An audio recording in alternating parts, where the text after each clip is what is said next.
Well, my philosophy is I really don't care what it takes for people to get in recovery. If it is two moon rocks being rubbed together and people walking around a circle chanting, if that helps people get into recovery, then I'm for it. And I think it's that pragmatic view about recovery and what's possible and what we can do and what we ought to be doing is what has driven our philosophy and approach to the work.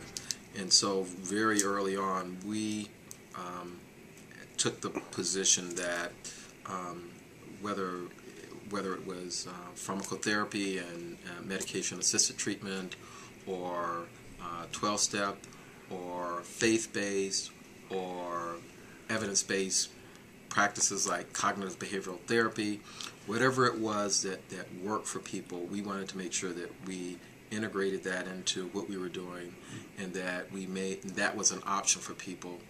Because one thing we know is that not everything works for everyone, and that different things work for different people. And we also know that there are many paths to recovery.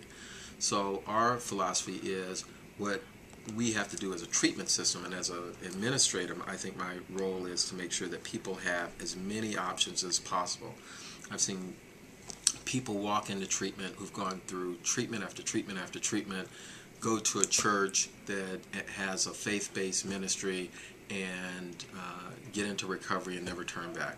I've also seen people who have been out there for years and tried lots of things, going to a methadone program within 2 or 3 years, been able to stabilize their life, get into recovery, get a job, and really move on with their life in a positive way. So I've seen people come at this from lots of different ways, and I think our role and responsibility is to make sure that all of those options are open to people. I also think that and one of the key ways that we've tried to articulate what we're trying to do with our service system is that we're changing the what, why, and how of treatment. We're changing the why and moving the why from just symptom management and getting people to not use drugs or alcohol to how do we help people get to a point of recovery where they have their lives back, they have employment, they have relationships, they have anything that any of us want. I use the analogy, if I broke my leg, I wouldn't be happy with my leg being healed, or only with my leg being healed. I'd want to walk again or run again or have my life back. And so I think by having that and being clear that that's the objective, it opens up lots of options, and it opens up many things that we ought to be paying attention to. So it's the why shifting from symptom management to long-term recovery. It changes the what, because if the goal is for people to recover their lives, then we have to be about more than people not just drinking or drugging. So we can get, we can take 100 people, put them on an island with no alcohol or drugs, and you can get people to stop drinking or drugging. Doesn't mean they're in recovery, it just means they're not drinking or drugging. And so if the goal, though, is to help people recover their lives, then it means we have to pay attention to things like employment, housing for a lot of people. We have to pay attention to things like family relations, people's connections to their communities. So in addition to treatment and the informal supports that people have, we need to pay attention to those things that are going to help support people in their long-term recovery. And it changes how, in the sense that I believe very strongly that the power of what we do is the healing relationships that we have with people. And that has to come out of a place of respect. It has to come out of a place of dignity. It has to come out of a place of partnership with the person that we're trying to help. And my personal view is that that those are the things that are the most impactful for people.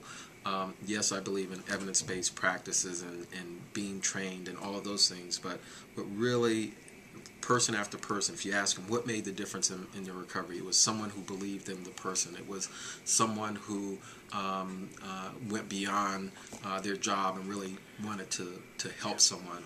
And so I think a big part of what we are doing is shifting and saying, this has to be not about us as clinicians or program directors telling people what to do and then saying if it doesn't work out or if they don't get into recovery that they're not ready or they haven't hit their bottom or they're not motivated, but saying, you know, we're in this together. I'm here to help walk with you, and I can bring some things to the table.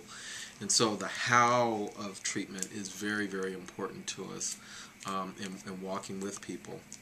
So that's sort of the, you know, in a nutshell, sort of the philosophy that we've tried to use and the approach that we've tried to take. And it's very, very complicated because it's undoing a lot of things that have been done differently in our treatment systems. And so... Thank you. That's really clear, and I've seen that in action in some of the projects I've visited, where, you know, people, long-term homeless men in Miracle in Progress 2, were telling me how they helped write their own recovery plan. Right. And that means it's happening in action at the ground level, doesn't it? Right. It's really powerful. Yeah.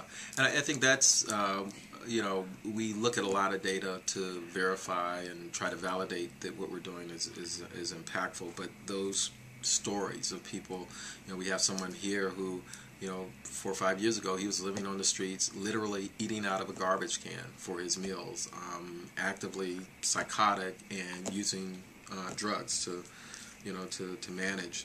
And today he's here, he works for us, he's out talking, changing a lot of people's lives, being very impactful and inspiring. And that image is the image that we were trying to put on recovery, because people don't have that image of people who are addicted. And so we put a lot of emphasis on people in recovery